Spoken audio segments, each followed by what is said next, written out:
This channel does not promote any violent, harmful, or illegal activities. All content provided by this channel is meant for an education purpose only. আসছি পরবর্তী খবরে। মুখ্যমন্ত্রী মমতা বন্দ্যোপাধ্যায় তথা তৃণমূল নেত্রী মমতা বন্দ্যোপাধ্যায় যে কোনো বড় ভোটের আগে তিনি একবার দলকে মিট করেন বলতে যারা সাংগঠনিক পদাধিকারী, বিভিন্ন জেলার পদাধিকারী, তাদের সঙ্গে দেখা করেন বাড়িতে। এইটা বহুদিন ধরে হয়ে আসছে, এটার মধ্যে নতুনত্বের কিছু নেই। কিন্তু নতুন এখন একটা আবহ তৃণমূলের মধ্যে চলছে। এই যেমন ধরুন নবীন প্রবীণ দ্বন্দ্ব, বয়সের কত মাপকাঠি হওয়া উচিত, কোন সময় রিটায়ারমেন্ট নেওয়া উচিত, কে সক্ষম কে অক্ষম, নানা রকম তর্জা তো শুনছি। এইরকম একটা সময়ে মুখ্যমন্ত্রী মমতা বন্দ্যোপাধ্যায় তথা তৃণমূল নেত্রী তার বাড়িতে একে একে জেলা ডাকছেন। আজকে এরকম 3টে জেলার বৈঠক, সুব্রত বক্সী সেখানে থাকছেন, আমন্ত্রণ জানানো হয়েছে বলে শোনা যাচ্ছে অভিষেক বন্দ্যোপাধ্যায়কেও। ডিটেলে জানবো আমাদের প্রতিনিধি সৌরভ গুহর কাছে। সৌরভ, বৈঠকটি কখন এবং আজকের বৈঠকে কে কে থাকছেন?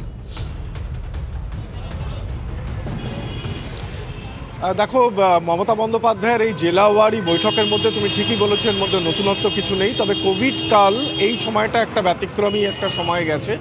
তারপর দাঁড়িয়ে যে বিভিন্ন লোকসভা নির্বাচনকে পাখির চোখ করে জেলাওয়ারি বৈঠক ইতিমধ্যেই শুরু হয়েছে। মমতা বন্দ্যোপাধ্যায়ের 5 থেকে 6টি গুরুত্বপূর্ণ জেলা তিনি কালীঘাটে মিট করবেন, বাকিটা তৃণমূল কংগ্রেসের রাজ্য শীর্ষ নেতৃত্ব তারা মিট করবেন। সামগ্রিকভাবে আজকের এই জেলাওয়ারি বৈঠকে 2টি বিষয়। এক হচ্ছে নবীন প্রবীণ দ্বন্দ্বের যে আবহ চলছে তার মাঝখানে দাঁড়িয়ে জল্পনা চলছে আজকের বৈঠকে কি অভিষেক বন্দ্যোপাধ্যায় উপস্থিত থাকবেন।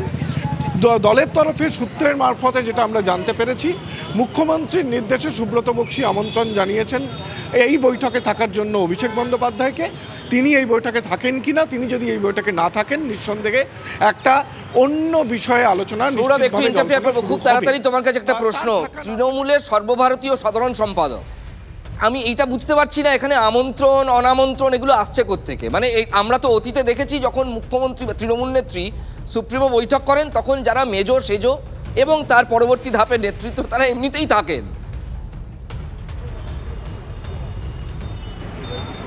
একেবারেই তাই।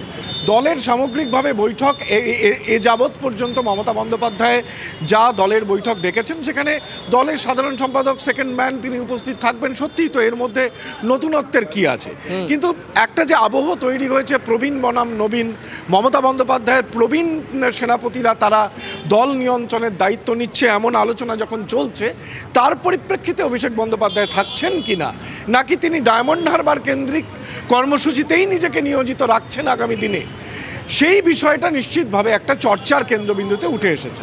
অনেক ধন্যবাদ সৌরভ। আপাতত